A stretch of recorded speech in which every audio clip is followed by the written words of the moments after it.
वज़ीर आज़म साहब की तब्दीली के हवाले से बड़ी खबरें गर्दिश कर रही हैं, आपको लगता है कि हकीकत में मबनी है या सिर्फ रूमर्स हैं?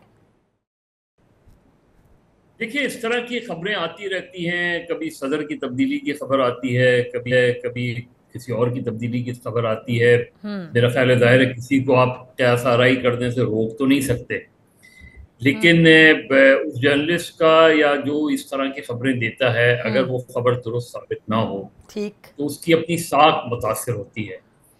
अब उसमें बाद औक़ात ऐसा होता है कि आप खबर बहुत जल्दी दे देते हैं, बहुत अरसे बाद जाके अगर कोई इस तरह की तब्दीली आती है तो वो फिर ज़ाहिर उस जर्नलिस्ट की साख को मुतासर ज़रूर करती है। तो मुझे नहीं पता, मेरे नहीं ख्याल कि दोनों सूरतों में, जब पहले सदर की तब्दीली की बात आई और फिर एक तरीके से एक माहौल भी कुछ बनाया गया सदर की तब्दीली के हवाले से। अब ये दूसरी बातें शुरू हो गई हैं। होने को पाकिस्तान में 24 घंटे में भी कुछ हो सकता है, लेकिन अगर हम ग्राउंड पे देखें जी। चीज़ें तो ऐसी बज़ाहिर कोई ऐसी ठीक है। सूरत हाल नज़र नहीं आती। क्यों कोई एक जो इस वक्त ठीक है।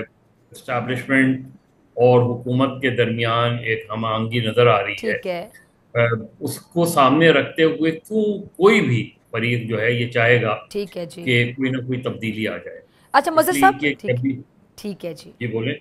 अच्छा मज़र साहब, जब ये सदर की तब्दीली के हवाले से खबरें गर्दिश करने लगी और वज़ीर आज़म की तब्दीली के हवाले से बातें आ रही हैं और यहाँ तक कहा जा रहा है कि वज़ीर आज़म कौन बन सकता है, मुमकिन नाम तक लिया जा रहा है, तो सबसे बड़ी बात तो ये होती है कि जब किसी भी खबर को उड़ाया जाता है तो देखा जाता है कि उसका बेनिफिशरी कौन होगा। तो एक हद तक तो ज़राए का वहीं से पता चल जाता है। तो आपको क्या लगता है कि बेनिफिशरी कौन हो सकता है इन खबरों को या रूमर्स को फैलाने मैं का?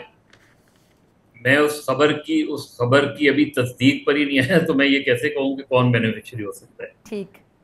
मुझे तो नहीं लगता कि कोई आजकल में कोई तब्दीली आती मुझे नज़र नहीं आ रही, इसलिए ठीक कि है। उसकी कोई वजूहात मुझे नज़र नहीं आती। ठीक है जी। ठीक है। क्यों क्यों कोई चाहेगा इस वक्त के एकदम सिस्टम डीरेल हो जाए, एकदम सिस्टम जो है वो अंटिल इस्टेब्लिशमेंट क्यों चाहेगी कि मौजूदा हुकूमत तब्दील हो जाए। इसलिए कि इस वक्त जो इस्टेब्लिशमेंट के ताल्लुकात हैं, वो तो मौजूदा हुकूमत उनको सूट करती है। ज़ाहिर है उन्हें कोई एक ताकतवर वज़ीर आज़म सूट नहीं करेगा, उन्हें कोई एक ताकतवर हुकूमत सूट नहीं करेगी। उन्हें ऐसी ही कमज़ोर हुकूमत सूट करेगी जो इस वक्त मौजूद है। लिहाजा लिहाजा वज़ीर आज़म की तब्दीली क्यों होगी? ठीक है मतलब जी। कोई जब भी ये खबर दे रहा है तो उसकी मुझे नहीं पता कि उस उनकी क्या मंतक है और क्या ज़राए हैं उनके। मैं किसी की खबर की सेहत को क्वेश्चन नहीं कर रहा, लेकिन मैं अपने नुक्ते नज़र से मुझे बज़ाहिर ज़मीनी हक़ाइक़ कोई ऐसे नज़र नहीं आते कि जिसकी बिना पे जो है एक सिस्टम को अचानक सिस्टम, ज़ाहिर है अगर फ़र्ज़ करें जरदारी साहब को हटा दिया जाता है या उन्हें मजबूर कर दिया जाता है कि वो सदर के ओहदे से हट जाएं, तो ये सिस्टम फिर कैसे खड़ा रहेगा इस सिस्टम को। तो ठीक इसलिए है। मुझे नहीं लगता। बाकी मैंने जिस तरह कहा कि इस मुल्क में 24 घंटे में रातों रात तब्दीली आ जाती है, तो मैं और आप क्या कर सकते हैं। Exactly. Supreme court totally agreed. Supreme court high court रातों रात खुल जाती है, तो मैंने और आपने क्या कर लिया, क्या ठीक है। बिगाड़ लिया उनका। लेकिन बज़ाहिर नहीं लगता। ठीक है। अच्छा सर, ये मुमकिन 27वीं तरमीम है, इसमें बिलावल भुट्टो साहब की जो वज़ीर आज़म के साथ मुलाकात भी हुई है, उसके तनाजुर में कहा जा सकता है कि कुछ दूरियां बढ़ती हुई नज़र आ रही हैं मुस्लिम लीग नून और पीपल्स पार्टी के दरमियान, क्योंकि इसमें 18वीं तरमीम को भी छेड़ने की बात की गई और 18वीं तरमीम का जो क्रेडिट है वो पीपल्स पार्टी लेती है आज तक। नहीं, क्रेडिट नहीं लेती। पीपल्स पार्टी की ही वजह से ये 18वीं एग्जैक्टली। तरमीम आई है। और 18वीं तरमीम में देखिए, उसमें हो सकता है कि बहुत से नुकात हैं जिस पर बहस की जा सकती है, बात की जा सकती है। लेकिन 18वीं तरमीम के फ़वाइद ये हुए कि इस मुल्क में सूबाई खुद मुख्तारी की बहस ख़त्म हो गई। अब तो बहस हो रही है कि सूबे से निचली सतह तक पावर दी जाए, जो कि 18वीं तरमीम की असल स्पिरिट थी। ठीक है। ये जो पावर्स हैं, जो इख्तियारात हैं, वो निचली सतह पर मुंतकिल किए जाएँ, यानी जो बल्दियाती निज़ाम है उसको मजबूत किया जाए, ठीक। जो कि सूबाई हुकूमतें करने को तैयार नहीं हैं। सूबाई हुकूमतें इख्तियारात को निचली सतह तक नहीं ले जा रही, जो कि मैं समझता हूँ एक पॉलिटिकल और डेमोक्रेटिक स्पिरिट के खिलाफ है। आप की 18वीं तरमीम में बहुत वाज़ेह तौर पे लिखा है कि पावर्स जो है वो मरकज़ से सूबे में जाएगी और सूबे से निचली सतह तक जाएगी। तो सूबे इस वक्त अब जो नई लड़ाई है वो सूबाई खुद मुख्तारी की नहीं है, ठीक। अब लड़ाई है बल्दियाती खुद मुख्तारी की। ठीक। जब बल्दियाती खुद मुख्तारी आप नहीं देंगे तो वो लड़ाई जो सूबों ने मरकज से लड़ी, वो लड़ाई कल जो बल्दियाती इदारे ठीक हैं है वो जी। सूबों से लड़ेंगे। ठीक। और वो राइटली लड़ेंगे कि आप उनको 18वीं तरमीम के स्पिरिट के मुताबिक उनको क्यों नहीं दे रहे। तो इसलिए 27वीं तरमीम आती है, उसमें क्या क्या चीज़ें आती हैं जब उसका ड्राफ्ट हमारे सामने आएगा। लेकिन हर तरह की खबरें आ रही ठीक। हैं। बज़ाहिर तो 27वीं तरमीम आती या नहीं आती, लेकिन पॉलिटिकल स्पेस तो ऑलरेडी हमारी जो सिविलियन सेटअप है वो पॉलिटिकल स्पेस तो लूज करती जा रही है। ठीक है वो जी। आहिस्ता आहिस्ता आप देखें जो तब्दीलियां आ रही हैं, चाहे वो ब्यूरोक्रेसी में आ रही हों या टॉप हायरार्की में आ रही हों, उससे नज़र ये आता है कि जो सियासी स्पेस है वो अब मौजूदा हुकूमत जो है और मौजूदा हुक्मरान इत्तेहाद जो है वो आहिस्ता आहिस्ता लूज कर रहा है। क्योंकि वो इस वक्त ना इस नतीजे पर पहुंच पा रहे हैं हम्म। कि हमें सियासी मामलात को किस तरह हल करना चाहिए, और आहिस्ता आहिस्ता वो एक पॉलिटिकल स्पेस लूज कर रहे हैं जिसका आगे जाके शायद अभी एहसास ना हो इनको, अच्छा क्योंकि इस मज़र वक्त साहब। ठीक है। हम्म। हुक्मरानों के अपने मजे हैं। आगे जाके शायद उनको एहसास हो कि ये ठीक गलती है कर दी। सर, आप मज़ों की बात कर रहे हैं तो ब्यूरोक्रेसी में भी सुना है कि सबके मज़े चल रहे हैं। पुर्तगाल में प्रॉपर्टी के हवाले से जो खबरें आई हैं और ख्वाजा आसिफ साहब फरमा रहे हैं कि पाक सरजमीन को ब्यूरोक्रेसी पलीद कर रही है, ये बहुत बड़ी बात वो कर रहे हैं। तो क्या लगता है इस दावे के बाद कोई चीज़ इसमें से निकल पाएगी? सवाल ये है कि ख्वाजा आसिफ सिर्फ पुर्तगाल की क्यों बात कर रहे हैं। हम्म। वो बताएं उनके नाम बताएं, पहली हम्म। चीज ये। और फिर बताएं कि बरतानिया में कितनों कितनों की दोहरी शहरियत है, वो बताएं कि अमेरिका में कितनों की दोहरी शहरियत है।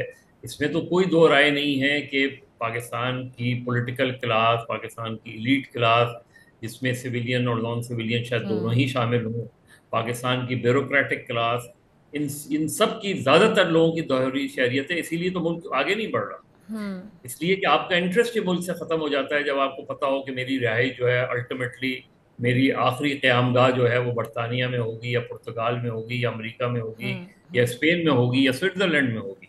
ठीक। तो वो उनका इंटरेस्ट क्यों होगा पाकिस्तान में।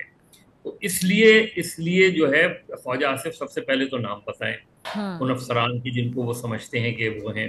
हम्म। और फिर वो कौमी असम्बली में ये बताएं और ये डिमांड करें, अपनी ही ठीक हुकूमत है। से डिमांड करें कि ऐसे सारे सियासतदान और सही। सारे लोग जिनकी दोहरी शहरियत है उनके नाम नाम अच्छा जो है मज़र वो साहब, बताएं। सॉरी मैं आपकी बात इंटरप्ट कर रही हूँ। जैसा कि आपने कहा कि ख्वाजा आसिफ साहब अगर ये तनकीद करें तो उनको नाम भी बताने चाहिए, तो आपको नहीं लगता कि उनसे नाम अब पूछे जाने चाहिए हर हाल में?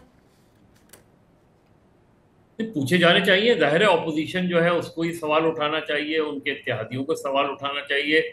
उनकी अपनी पार्टी के लोग भी इस हवाले से बात कर रहे हैं कि एक जनरल स्वीपिंग स्टेटमेंट और coming from defence minister, which is a very responsible position, ये अजीब सी बात है कि आप अपनी ही हुकूमत पर तनकीद कर रहे हैं। तनकीद करने में कोई हर्ज नहीं होता, लेकिन फिर आप उसको उसको सब्जेक्ट टू वेरिफिकेशन भी होता है। आप उसको साबित तो करते हैं।